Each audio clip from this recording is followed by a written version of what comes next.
ખેડૂતો તેમજ કામદારોના પડતર પ્રશ્નોને લઈને ઉપલેટામાં ગુજરાત કિસાન સભા તેમજ આંગણવાડી મહિલાઓ દ્વારા રેલી કાઢી મામલતદારને આવેદનપત્ર આપી રાષ્ટ્રપતિ સમક્ષ રજૂઆત કરાઈ।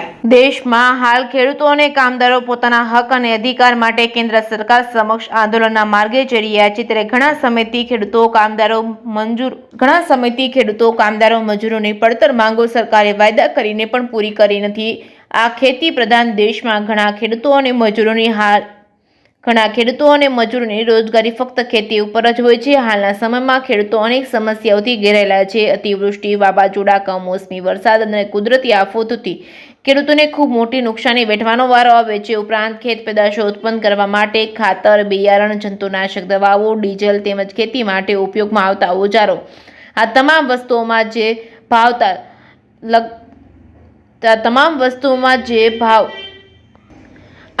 વસ્તુઓમાં જે ભાવ લગાતાર વધી રહ્યા છે, તેથી ખેડૂતો પણ સંકટમાં આવી રહ્યા છે। આથી ખેડૂતો કરજ આવી આપઘાત કરવાના પણ બનાવો વધી રહ્યા છે। આવી તમામ બાબતોને લઈને ખેડૂતોએ વર્ષ 2020-21માં દિલ્હી ફરતે આંદોલન કર્યા હતા, જેમાં સરકારે ખેડૂત સંગઠનના સાથે સમાધાન કરી તમામ માંગણીઓ પૂરી કરવા બાંહેધરી આપી હતી, વચનો આપ્યા હતા।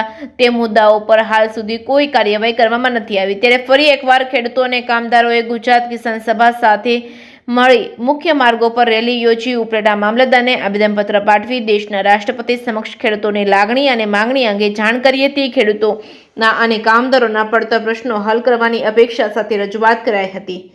Reporting by Arshi Ahir, Upleta. મારું નામ સમા નીલોફર। અમે 2 દિવસની રાષ્ટ્રવ્યાપી હડતાલમાં જોડાયેલા છીએ। અમારી મુખ્ય માંગ છે કે અમને પહેલા તો કાયમી કરો, 20,000 પગાર આપો, હેલ્પરને 10,000 ને અમને 20,000। અને અમારી કાયમી માંગ એવી છે કે અમને છે ને કા રજિસ્ટરમાં કામગીરી કરાવો ને કા મોબાઈલની કામગીરી કરાવો।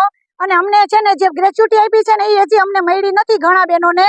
અને અમને કાયમી કરશે ને તો જ અમે છે ને આ કામગીરી આગળ કરશું। જો નહીં કરવામાં આવે તો અમે આંગણવાડીને તાળાઈ આપશું અને એક પણ પોષણની કામગીરી નહીં કરીએ, પુરવઠા વિસ્તરણની કામગીરી નહીં કરીએ અને ચૂંટણીનો બહિષ્કાર કરશું। અમારા મમ્મી પપ્પાને કહેશું ને અમારા કુટુંબજનોને કહેશું, ચૂંટણીનો બહિષ્કાર કરશું। ને જો આ માંગણી સ્વીકારવામાં નહીં આવે ને તો અમે ઉગ્રથી ઉગ્ર આંદોલન કરશું। અને જો કેન્દ્ર સરકાર 2018થી અમને કાંઈ આપે નહીં તો અમારું એને સાંભળવું પડે। અમે પાયાની કામગીરી કરીએ છીએ। મારું નામ ડાયાભાઈ ગજેરા, સંયુક્ત કિસાન મોરચા ગુજરાતના સહકન્વીનર તરીકે કાર્ય કરું છું। આજે દિલ્હીની અંદર જે ખેડૂત આંદોલન ચાલી રહ્યું છે સંયુક્ત કિસાન મોરચાના નેતૃત્વમાં, તેમણે આહવાન કર્યું હતું કે તારીખ 16ના રોજ ગામડા બંધ અને ભારત બંધ અને ચક્કાજામ।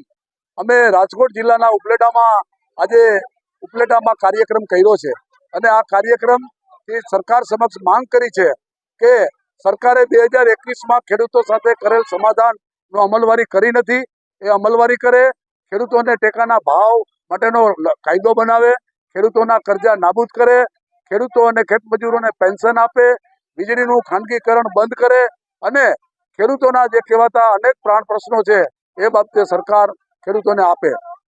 સરકાર જે રીતે કોર્પોરેટ કંપની તરફી નીતિઓ બનાવી રહી છે તેને કારણે આજે ખેડૂત અને ખેત મજદૂરોની રોજગારી જૂટવાતી જાય છે।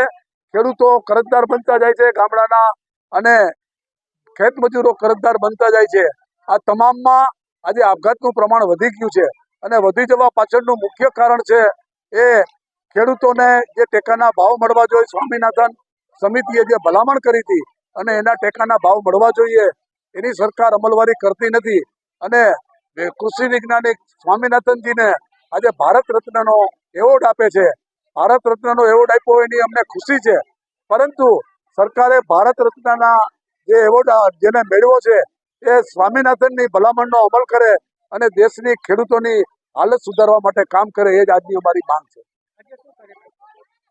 આજે ઉપલેટામાં અમે આ ખેડૂતો અને શ્રમજીવીઓ અને કામદારોની અમે એક રેલી રાખી અને રેલી સ્વરૂપે અમે મામલતદારશ્રીને આવેદનપત્ર આપ્યું અને વડાપ્રધાન સમક્ષ માંગ કરી છે કે તમે જે અમલવારી કરતા નથી એની તાત્કાલિક અમલવારી કરો અને ખેડૂતોને અને શ્રમિકો માટે કામ કરો, એવી અમારી આજની માંગ